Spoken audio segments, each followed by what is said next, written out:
Every game begins the same way.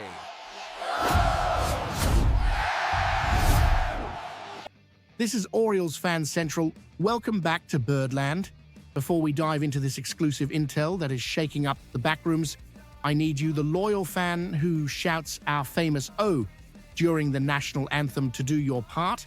Subscribe to the channel right now, hit the notification bell, and join the most passionate community in baseball. We need your strength to keep bringing you elite analysis. Done? Let's get down to business. As someone who lives and breathes this team daily and speaks with sources connected to the organization, I can confirm that the recent move by the Baltimore Orioles has sent shockwaves throughout Major League Baseball and specifically has left many of us here in Birdland with mixed feelings. The news I bring today involves a drastic philosophical shift by the front office. We have traded the talented yet physically fragile starting pitcher Grayson Rodriguez to the Los Angeles Angels in exchange for power hitter Taylor Ward. Let's analyze this with the coldness of an insider.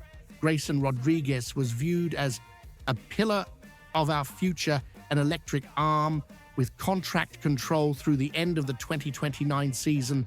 Giving up that many years of control for a player like Ward, who will be a free agent after 2026, is a calculated risk, but a massive one.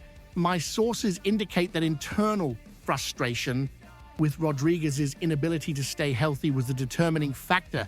The front office got tired of waiting on potential while watching the competitive window narrow.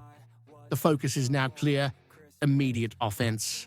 Taylor Ward brings the heavy bat that was missing in the crucial moments of the last campaign, where we disappointingly missed the playoffs. However, by covering the short blanket of the offense, we have uncovered the feet of our rotation.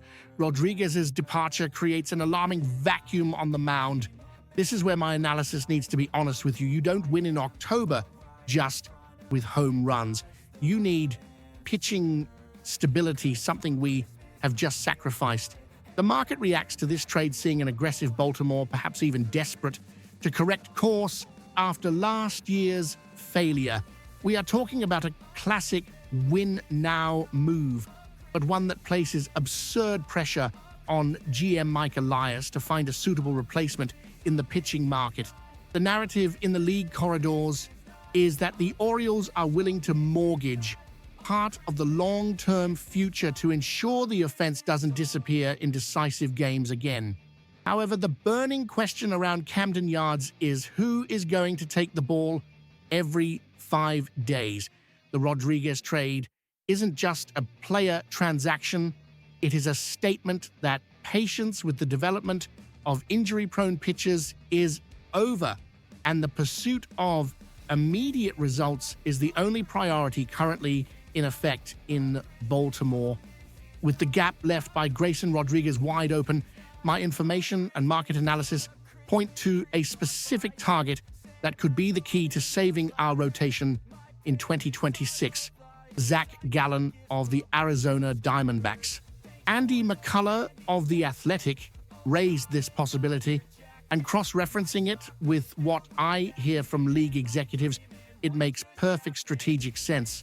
Gallen is coming off a statistically poor 2025 season with a 4.83 ERA in 33 starts. To the casual fan, this is scary, but looking through the lens of an experienced analyst, we see an invaluable market opportunity.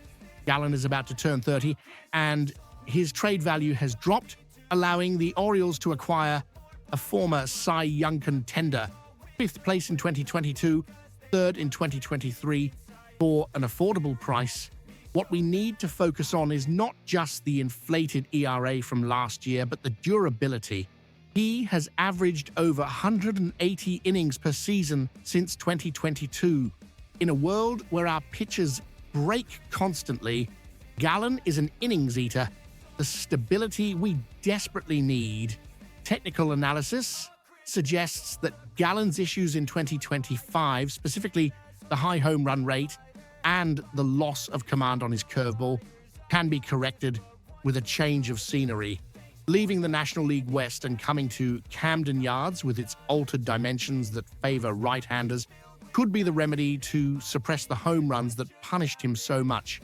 Imagine a rotation led by Zack Gallen, focused on recovery alongside Trevor Rogers and a healthy Kyle Bradish. This turns our current weakness into a potential strength. Is there risk? Yes, we are betting that the 2025 decline was an anomaly and not an irreversible trend of aging. However, for a team that just traded its most promising young pitcher for a short-term bat, betting on Gallen's experience and durability is the logical subsequent move.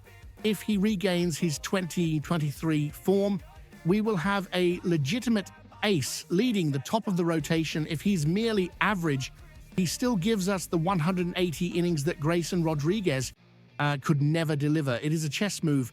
We sold Rodriguez's glass potential to buy Gallen's iron durability in the hopes that a change of air revitalizes his elite performance.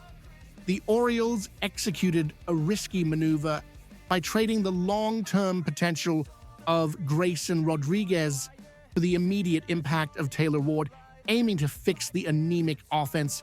To compensate for the loss in the rotation, the team emerges as a strong candidate to acquire Zack Gallen, betting that his durability and Cy Young history outweigh his poor 2025 season, seeking the necessary stability to return to the playoffs. Now, I want to hear from you, fan of Birdland. Do you believe it was worth sacrificing Grayson Rodriguez's years of control for an immediate offensive impact, or are we dangerously mortgaging our future? And about Zack Gallen, is he the veteran we need, or just a pitcher in decline? Leave your honest opinion in the comments below. Let's debate this strategy. Don't forget, the market doesn't stop, and neither do we. For quick updates, in-depth analysis, and exclusive information you won't find anywhere else, like this video and subscribe to the channel right now. Let's go on this journey to the top together.